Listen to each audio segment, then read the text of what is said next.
Olá, queridos alunos e professores, estamos iniciando mais uma aula de Geografia.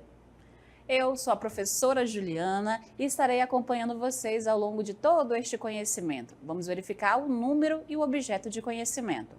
Estamos na aula de número 29 e o nosso objeto de hoje é Comunidade dos Estados Independentes, a CEI. E o detalhamento vai estar mais voltado aos aspectos físicos dos países que a acompanham. Então, vamos lá dar início à nossa aula. Vamos lá, então, conversar hoje sobre a Comunidade dos Estados Independentes. A gente tem que lembrar que ali os países que formavam a, então, União das Repúblicas Socialistas Soviéticas, com o fim desse grande bloco, é necessário que esses países consigam se estabelecer novamente frente ao mundo, frente ao mercado que estava agora a todo vapor com as ideias do sistema capitalista. Então, esses países precisam se reorganizar, se reestruturar, passar por essa transição. E aí a Comunidade dos Estados Independentes, ela surge justamente para auxiliar na economia desses países, dar esse suporte e também é como uma forma de protegê-los.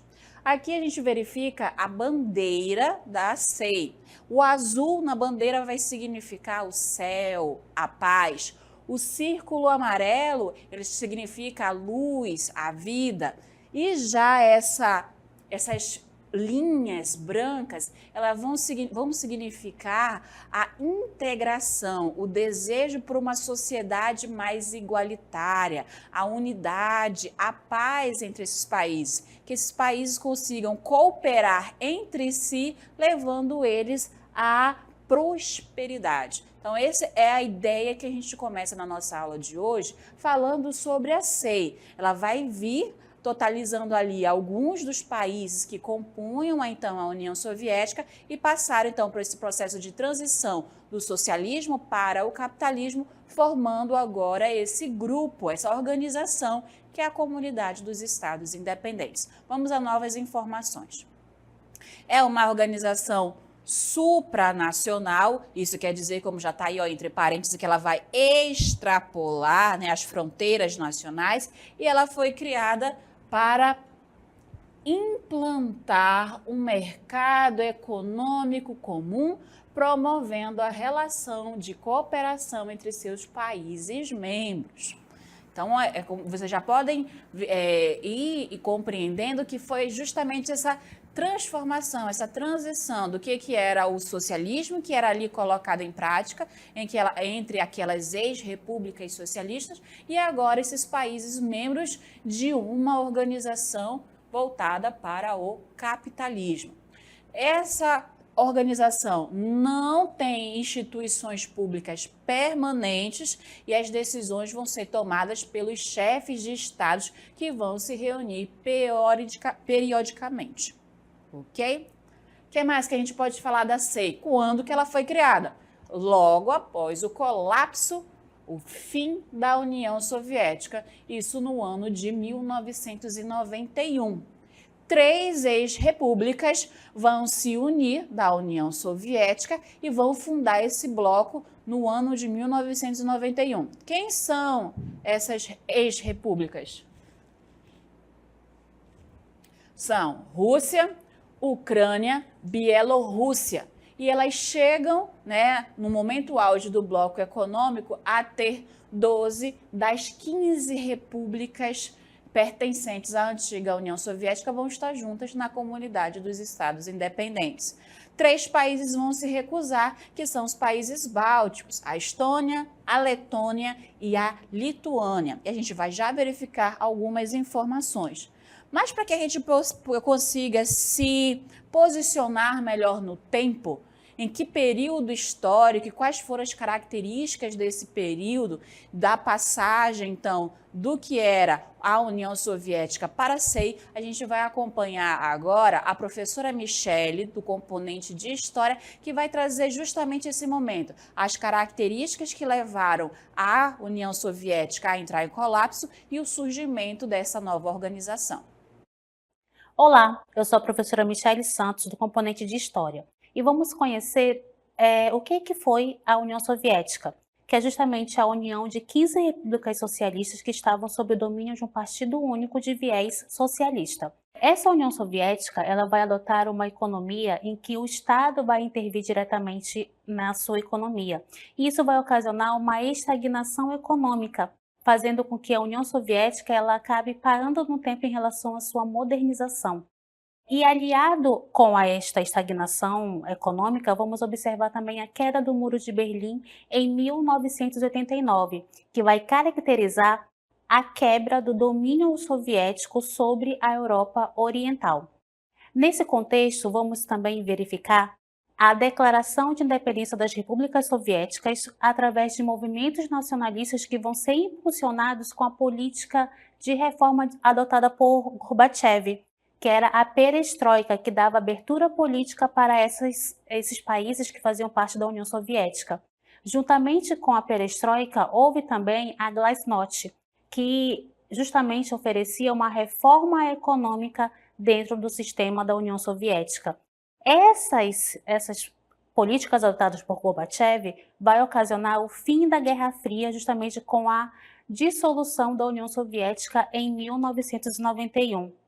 Ok? E vamos observar que, com Boris Yeltsin, a fundação da SEI, que era justamente a Comunidade dos Estados Independentes. Essa comunidade estabelecia que a União Soviética deixava de existir como uma entidade política e que as repúblicas que faziam parte dessa união poderiam ser independentes, mas manteriam relações de cooperação econômica, política e militar dentro da estrutura da SEI. Essa fundação da SEI também vai ser o golpe final de um poder de Gorbachev, que vai ocasionar na sua renúncia em 25 de dezembro de 1991. Por quê? De acordo com a SEI, justamente sem a participação da Rússia, Ucrânia e Bielorrússia, a existência da União Soviética se tornava aí insustentável. E nesse contexto, houve aí também a dissolução da União Soviética e no dia seguinte, no dia 26 de dezembro de 1991, o Soviete Supremo declarou fortemente a dissolução da União Soviética. Então, é nesse contexto que nós apresentamos aqui o que foi a União Soviética, o seu colapso e a fundação da SEI. Então, vocês puderam acompanhar bem os motivos que levaram a acontecer o fim, a crise na União Soviética e, por fim, acabar terminando também com a Guerra Fria. E aí o início, o surgimento, então, da Organização Comunidade dos Estados Independentes. Agora a gente vai acompanhar a evolução, como foi que esse bloco foi fundado e como foi, aos poucos, os países foram aderindo, então, à SEI. Vamos lá? Então, a gente tem primeiro o mapa para vocês, tá? Onde tem os países ali envolvidos no que era, então, a União Soviética e os países envolvidos na transformação deles para a Comunidade dos Estados Independentes. Estão todos aí identificados, mas são todos branquinhos.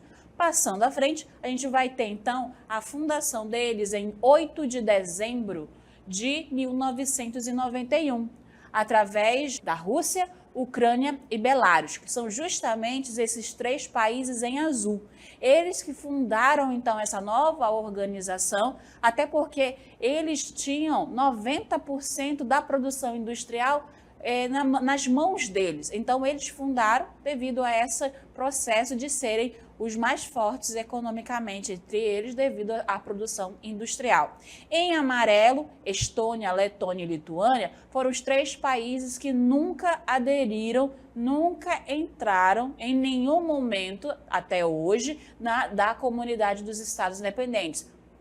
Quando ocorre a dissolução da União Soviética, eles vão tentar se aproximar cada vez mais do lado dos países ocidentais e aí hoje, atualmente, eles estão aonde? Na União Europeia.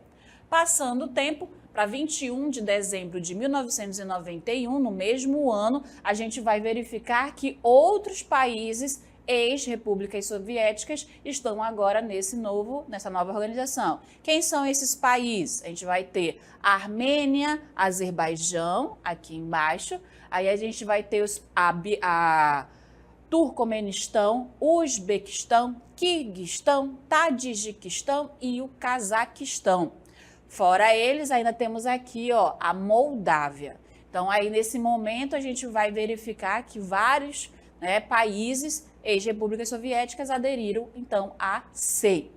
Evoluindo mais um pouco no tempo, em dezembro de 1993, a gente vai ter agora a adesão da Geórgia. Esse é o momento em que a CEI ela vai ter 12 dos seus ex-repúblicas soviéticas juntos, né? Se ali os 3 que estão amarelos tivessem unido, todos eles estariam juntos nessa nova organização. Mas esse é o auge da Comunidade dos Estados Independentes em 1993. Já em 26 de agosto de 2005, a gente vai ter aqui, ó, o Turcomenistão, ele vai deixar de ser um membro oficial para se tornar um membro associado. Isso porque ele quer manter as vantagens da cooperação econômica e da cooperação cultural entre os países da CEI, mas não quer se comprometer politicamente, mantendo a sua neutralidade, mantendo a sua independência. Ok? Passando, agora a gente vai para agosto de 2009, a gente vai ter o primeiro país a retirar-se oficialmente da CEI, que é a Geórgia. A Geórgia deixa então no ano de 2009, foi o último a entrar, mas também foi o primeiro a se retirar oficialmente da CEI. Chegamos então ao ano de 2018, quando a gente vai ter agora a saída também da Ucrânia, ok? Aqui, então, temos a Ucrânia, que saiu em 2018, e a Geórgia, que saiu no ano de 2009. Então, a gente tem esse processo de evolução dessa organização econômica. Por que a Geórgia... Por que a Ucrânia resolveram sair, então, desse bloco? Quais foram os motivos que levaram à saída desses 2 países dessa organização? Vamos acompanhar. Então, a Geórgia, ela tem 2 regiões separatistas, que é a Abcásia e a Ossétia do Sul. E nessas 2 regiões que declararam a sua independência da Geórgia, mas que não são reconhecidas internacionalmente, por volta dos anos de 1991 e 1992. A Rússia apoiou militarmente essas 2 regiões. Os grupos separatistas foram apoiados pelos russos. Então, a Geórgia não gostou nada dessa oposição que a Rússia fez dentro do seu país. Então, a Geórgia, a partir desse movimento do apoio da Rússia, primeiro a Abcásia e mais tarde a Ossétia do Sul, porque em 2008 a Geórgia tenta reaver o controle dessa região. Então, aí, com o apoio da Rússia, a Geórgia não consegue retomar o controle. Acontece ali brevemente uma guerra entre soldados, né, da Geórgia e os separatistas, mas termina sem a Geórgia retomar o controle dessas 2 regiões. Geórgia, então, resolve pedir a saída e no ano seguinte, 2009, sai oficialmente. A Ucrânia vai ter motivos similares, sempre ali tendo tensões políticas e militares com a Rússia. Mas o motivo maior deles foi que em 2014 um referendo aconteceu com a população da Crimeia, que mais de 90% da população afirmava que aquela região da Crimeia tinha que ser anexada à Rússia. E a Rússia foi lá e anexou aquela região sem o consentimento, sem o reconhecimento da Ucrânia. Tivemos ali também um conflito armado entre os ucranianos e os soldados ali do leste do seu país, que terminou com a Rússia realmente anexando a Crimeia ao seu território. E aí, por outros motivos ainda, a Ucrânia anunciou a sua saída oficial no ano de 2018. Então, essa foi a evolução e os motivos que levaram à saída da Geórgia da Ucrânia. Mas quais são os objetivos, então, das comunidades dos estados independentes? A gente tem aí o destaque de 4 delas. A gente verifica que organizar a transição da economia desses países de uma economia planificada para uma economia de mercado. Que a gente tinha, então, a economia planificada do socialismo para a economia de mercado do capitalismo. assegurar, né, a soberania dos seus países membros. Então foi criado ali um sistema de defesa meio que ali para se opor à criação e ao crescimento da OTAN, a Organização do Tratado do Atlântico Norte e da União Europeia, que vinha crescendo em direção ao leste europeu. Isso fez então com que a CEI, principalmente a Rússia, quisesse então criar esse sistema de defesa e também, é claro, estabelecer entre eles uma área, acordos de livre comércio entre os países dessa região, ok? E a partir de agora, a gente vai conhecer alguns desses países, alguns não, quase todos a gente vai conhecer nesse momento. Então a gente começa falando aqui da Armênia. A Armênia já aparece para vocês que é um dos países que compõem hoje a CEI, e a gente vai conhecer alguns dos lugares. Então, toda essa região delimitada pela linha vermelha é a Armênia, ok? E agora a gente vai conhecer a capital. A capital da Armênia é Yerevan. Yerevan possui aí, olha só, belíssimas paisagens, e ela é conhecida muito pela Praça da República e pela arquitetura soviética. Então, olha só algumas das imagens que estão disponíveis aqui, né? A praça. Vamos conhecer, então, outro lugar? A gente vai conhecer agora o monastério. Esse nome é um pouco complicado. Monastério de Gerhard.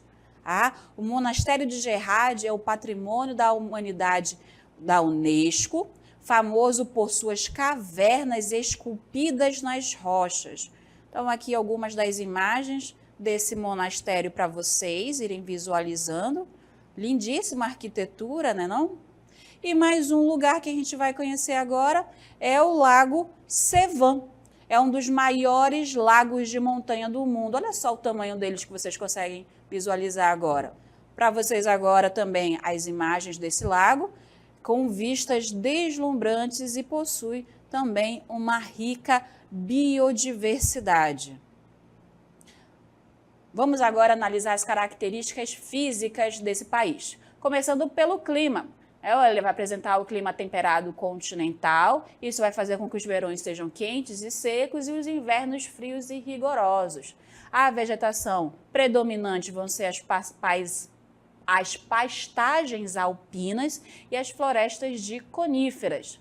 Quanto ao relevo, a gente vai verificar que é um relevo montanhoso, que vai predominar. Isso que ao norte nós vamos ter as montanhas do Cáucaso e também os planaltos na região do centro e do sul. Aí na imagem para vocês está em destaque o principal rio armeno, que é o rio Aras, e que ele também vai ser muito importante para a delimitação de fronteiras, como acontece entre a Turquia e o Irã. Ok? Aí algumas informações para vocês. Vamos passar agora para o próximo país. E a gente vai agora conhecer o Azerbaijão. Vocês vão assim, até reparar que muitos dos países dessa região terminam em ão, estão, até mesmo daqui a pouco, né? Turcomenistão, Cazaquistão, que é porque significa, esse estão significa lugar da morada. Então, aquele povo mora naquele local. A gente tem aqui o Azerbaijão. E a gente vai, já aparece para vocês aí a localização, todos esses pontos em vermelho são lugares que a gente vai visitar agora do Azerbaijão. E primeiro é a capital Baku. É a capital moderna, é famosa pela sua arquitetura. Olha só, a arquitetura desses prédios mais ao longe, né? São prédios que têm formas, curvas, eles são completamente diferentes. Olha só, parece uma flor ali se abrindo aqueles três prédios. Então, a gente tem a arquitetura contemporânea como as Flame Towers, que é justamente o que vocês estão observando. Agora a gente vai para Gobustan. Gobustan tem um parque nacional com gravuras rupestres.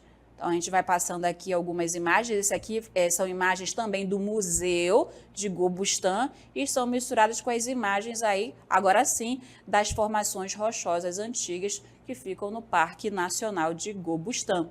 Mais um local é Sheki.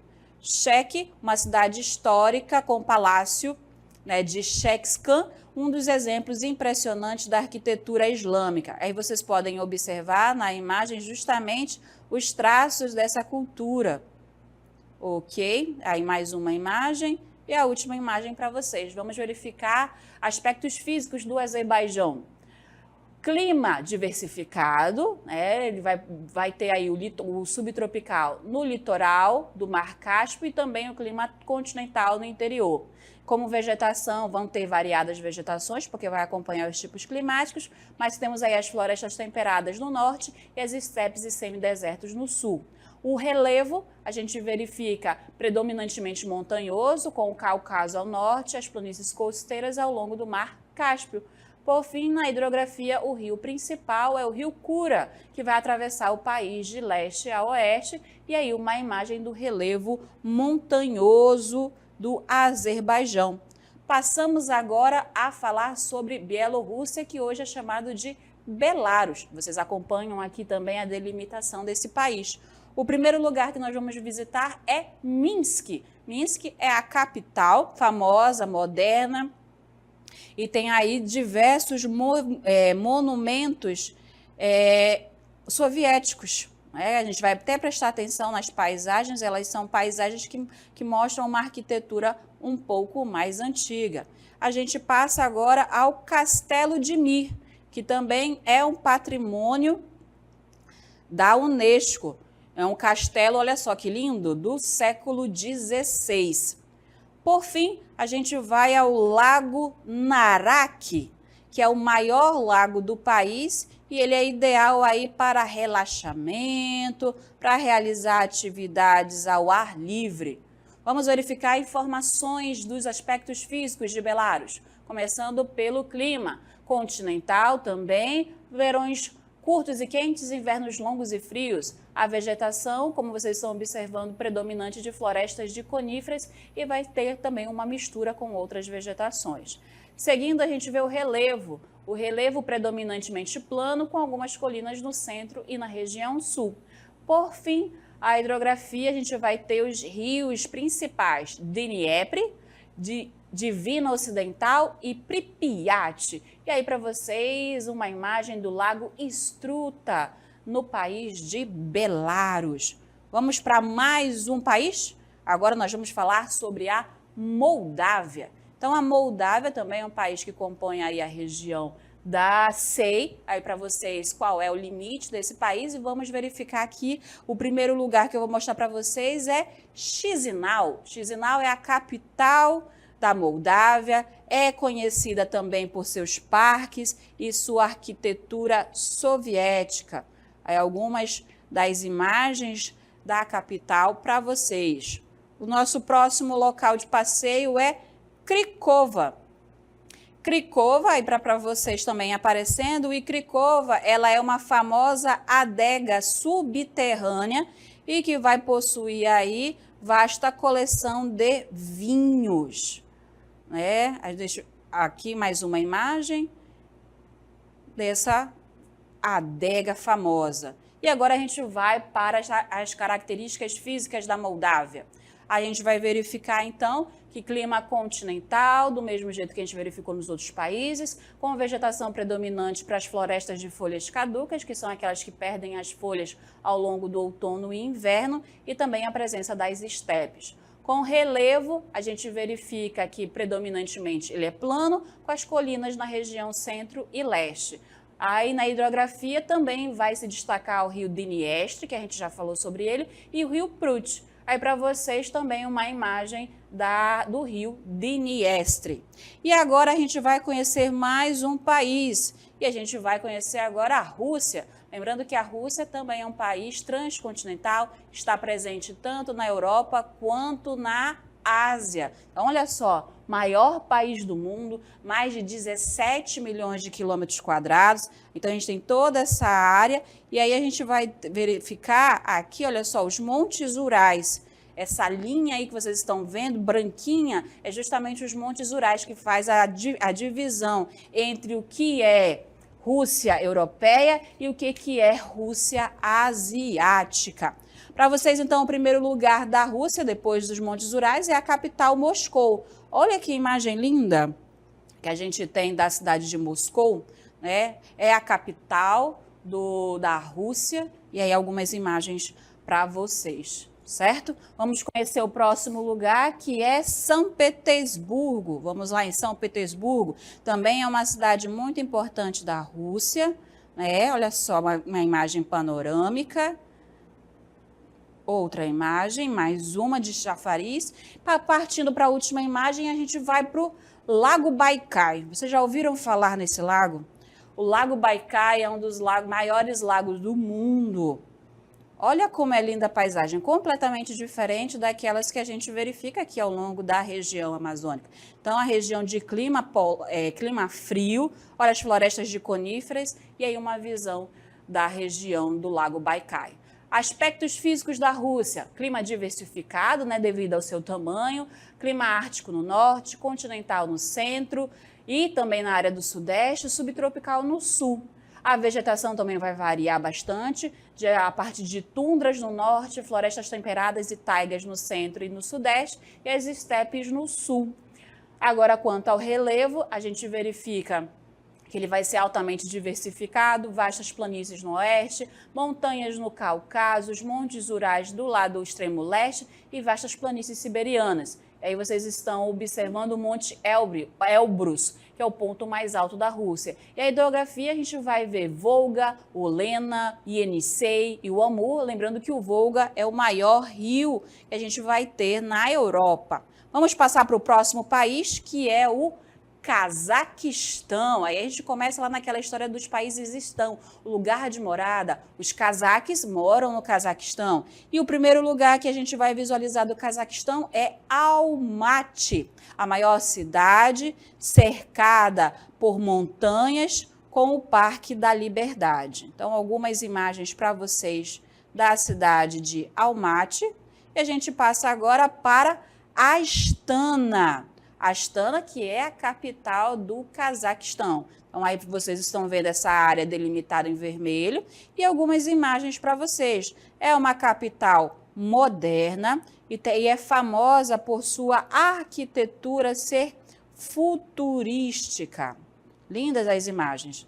E o último lugar que a gente vai verificar é Sharin Canyon. Olha só que legal. É um impressionante canyon com formações rochosas únicas. Olha só que imagem bela e mostra bem claro aí o cânion, que é justamente essas escavações que a água fez ao longo do tempo. Vocês vão vendo essas linhas na rocha, que é justamente aí as águas passaram em algum momento por aí. Vamos às características. As características do Cazaquistão: clima diversificado, continental, semiárido, desértico, vegetação, as estepes no norte, as áreas desérticas e semiáridas com florestas no sul, leste e sul. Relevo predominantemente plano. A gente tem a presença do deserto de Kazakh, a gente tem as montanhas de Altai no leste e as montanhas de Tian Shan no sudeste. E a hidrografia, os rios Ural, Sirdária e Ili. Próximo país que a gente vai verificar agora é o Quirguistão. Vamos lá verificar onde está o Quirguistão. E aí, para vocês, o Quirguistão, a gente verifica aí o primeiro lugar do Quirguistão, que é Bishkek. É a capital do Quirguistão. Algumas imagens para vocês desse local. É a capital, o Parque Alatu, e é conhecida pelos seus monumentos soviéticos. O Lago Issyk-Kul, que é um dos maiores lagos do mundo, com belas paisagens. E Ala-Arka Parque Nacional, que é uma área de montanha popular para caminhadas e atividades ao ar livre. E aí a gente passa a verificar as características. É um clima continental, com invernos quentes invernos frios e verões quentes, vegetação que vai variar de estepes ao norte, as montanhas e pastagens alpinas ao sul. O relevo é altamente montanhoso, com mais de 90% do seu território coberto pelas montanhas Tian Shan. E a hidrografia vai ter dois rios principais, que é o rio Sirdária e o rio Narim. Próximo país que a gente vai agora conhecer é o Tadjiquistão. Então, Então, aqui a gente já está observando o território do Tajiquistão. A gente vai direto para a sua capital, que é Dushanbe, com o monumento Somone. Ela é e também conhecida pelo Parque da Cultura. A gente vai agora para as Montanhas do Palmir. As Montanhas do Palmir, elas são conhecidas por serem o telhado do mundo. Olha que linda a imagem que a gente tem aqui. Vamos passar agora para as características físicas. Clima diversificado, com planícies montanhosas nas altitudes mais elevadas, uma vegetação formada por estepes, caracterizadas por arbustos e gramíneas, e a tundra alpina também aparece. O relevo ele é altamente montanhoso, mais de 90% do seu território é coberto por montanhas, como a montanha do Palmir, que vocês estão vendo aí a imagem, e as montanhas de Tian. Possui abundância de rios, de montanhas, sendo o mais importante o rio Amudária. E aí a gente vai agora para o Turcomenistão. O Turcomenistão também é um dos países, é o penúltimo país que a gente visita, e a gente vai direto para a sua capital, que é Ashgabat, conhecida pela arquitetura moderna e muitos monumentos. Aqui algumas imagens para vocês da capital. E o muito interessante, que esse eu queria mostrar mesmo para vocês, o Portão do Inferno que fica em Turcomenistão. Portão do Inferno é porque nessa imagem que vocês estão vendo é por onde vaza um gás natural. E aí, a partir do ano em que começou a pegar fogo nessa mina, na saída do gás, nunca mais parou de ter fogo nesse lugar que é conhecido como Portão do Inferno. Características: clima predominantemente desértico, a vegetação principal também vai ser deserta, com áreas de estepe. O relevo com o deserto de Karun, cobrindo a maior parte do território, e o principal rio é o rio Amudária. E a gente passa para o nosso último país, que é o Uzbequistão. E aí, para vocês, o Uzbequistão que está aparecendo. E aí a gente vai direto para Samarcande, que é conhecida como a Praça de Registão, que é um exemplo magnífico de arquitetura islâmica. Vamos lá para as características físicas. Então, clima árido, elevadas temperaturas, a vegetação também vai ser voltada para esse clima, então são estepes com algumas áreas de deserto, relevo predominantemente de planaltos e planícies, com cadeias montanhosas na região leste. E o rio principal também é o rio Amudária, que faz ali a fronteira entre o Turcomenistão e o Afeganistão. E aí foi ótima a nossa viagem aí pelos países da SEI, mas finalizamos a nossa aula de geografia.